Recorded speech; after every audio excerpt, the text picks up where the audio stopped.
Hello, my name is Gerson, and today I'm going to be making this presentation to inform a little bit about plagiarism. Let's first start off with what plagiarism is.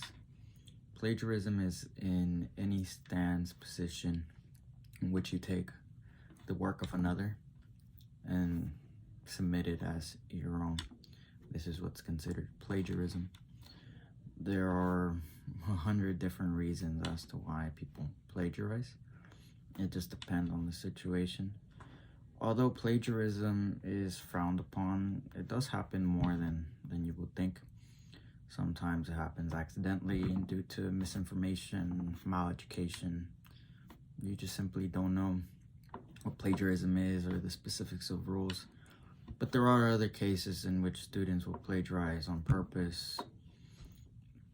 In my course of studying, I have come across plagiarism probably more than 100 times. It is a requirement for most schools to put it in their syllabus when you first enter a course. It explains to you what plagiarism is, what the consequences are, and how to avoid plagiarism overall. There are those people out there that will plagiarize because they are not comfortable with the topic they're learning or writing on. School is a place to learn, and so more often than not, the topics of conversation that we engage in or the papers that we write on aren't learned by us. We must go read a book or read a website, use some references to learn and to be able to write our paper. So it is in cases like these that maybe people just don't want to do their work, or they procrastinate all the way to the end and then now they're rushing.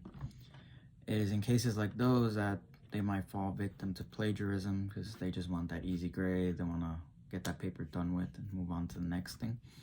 This is very common. There are schools out there, majority of them, that will actually pretty much report you like on your student profile, and they will ban you from their university. You will no longer be able to go to their school. It goes on your record, on your resume. And so when you're trying to apply for other schools, then they hit you with the, oh, you plagiarized, now you can't join our school. And you can see how those two things might crash. Now, a lot of people make mistakes. Some of those are honest.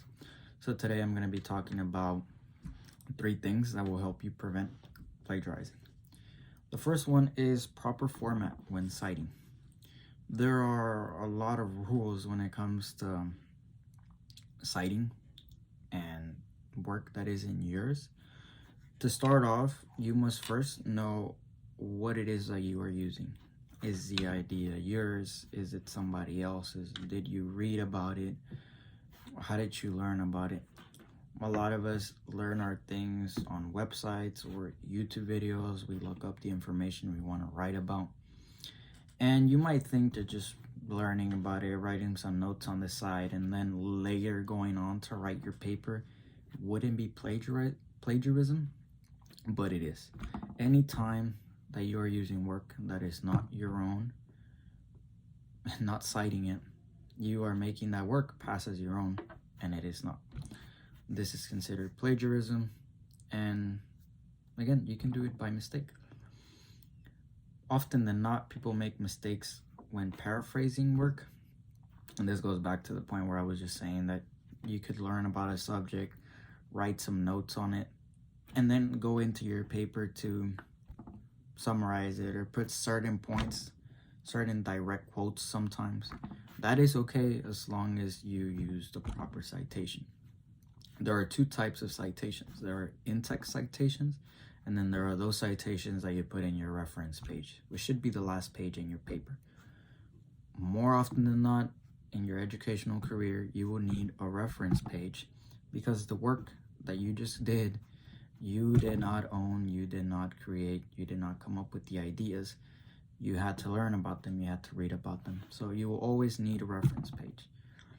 If you are doing a paper, a research paper, educational paper, no matter what paper, remember your last page, right after the conclusion, should be your reference page. Don't forget to write your references. In-text citations, whether it's a paraphrase, whether it's a direct quote, require you to write the author's name, comma, and the date it was published, all in parentheses at the end of that quotation. You can go the further step to say so-and-so in so-and-so says, and then open quote. You put the quote, comma, period, whatever punctuation you want to use. State your citation and then state what you're going to say. Whatever your writing style is, that's a whole nother story, as long as you use that in-text citation. With in-text citations, they always have to be accompanied by a citation in your reference page. Just because you put that reference, that in-text citation on your quote, on your paraphrase, does not mean you have properly cited the source, because the author may have written many more things in that same publication year. I still won't know, or your teacher won't know, where it is that you got that information from, just past the author. So in your reference page, you must add your references. More often than not, you will have multiple references. The more references you have, usually the better structured your paper is, the more proof you will have, and that is okay.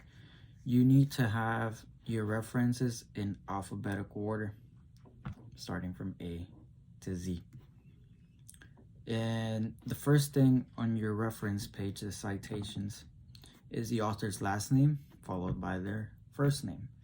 If they have a middle name, a second last name, junior, senior, whatever it is, and it is on that book, that journal, that website that you're using, you will only use a single letter or two letters. You will never spell out the full middle name. You want to keep it short. Followed by this will be the title of the work, the publication date, and if you're a student, more often than not, we use websites. You would put that website right past the title and the publication date. There should be special indents on the second, third, fourth, whatever line it is, and there should be no space between one citation and the other. Moving on to the next point is paraphrasing. Paraphrasing is probably the number one reason why people commit accidental plagiarism. Again, coming back, there are those people that plagiarize just because they want to get the work over with. That is straight up wrong. But there will be cases in which you, me, somebody who is not well educated will have problems with plagiarism because of this. Paraphrasing is still plagiarizing. You are taking work that is not your own. You are summarizing, taking in little notes, taking little parts of the whole and putting it into yours. You might think it's gonna slide, it will not, and we'll talk about that later. But paraphrasing is still considered plagiarism without citations. So for paraphrases, you still need to put that in-text citation, the author's name, comma, the publication date, between parentheses, at the end, middle, wherever it is that you're paraphrasing. Even if you're mixing it with your own words, you still need to paraphrase. And then on your reference page, when you put that citation and the reader goes and reads the citation and then reads your paper, they will see where you summarized with your in-text citation. They will see where you got it from the actual reference. Moving on to the point I touched briefly, there are tools that are made to detect plagiarism. More often than not, your college will use a website of some sort. They'll ask you to turn it in to specific websites or a Dropbox that is directly linked to the searcher. And these databases go by various names. In our school, we use Turnitin.com. It is one of the most popular ones.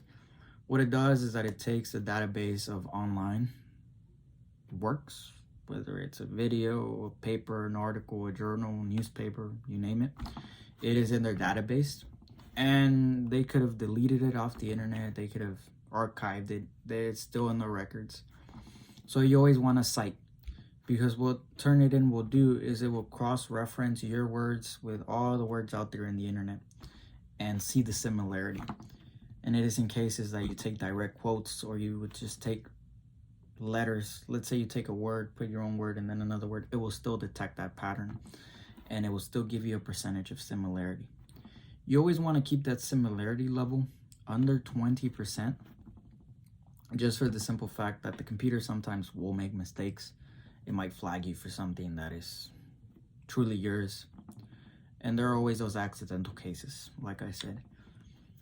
But as long as you're using your in-text citations and your reference page, Turnitin.com will not flag it. Even if it does, your instructor, your reader, whoever it is that's reading your paper, once they check out those references and go back to your in-text citations, they will see that you properly cited your work, and therefore it will not be plagiarism. Thank you for listening.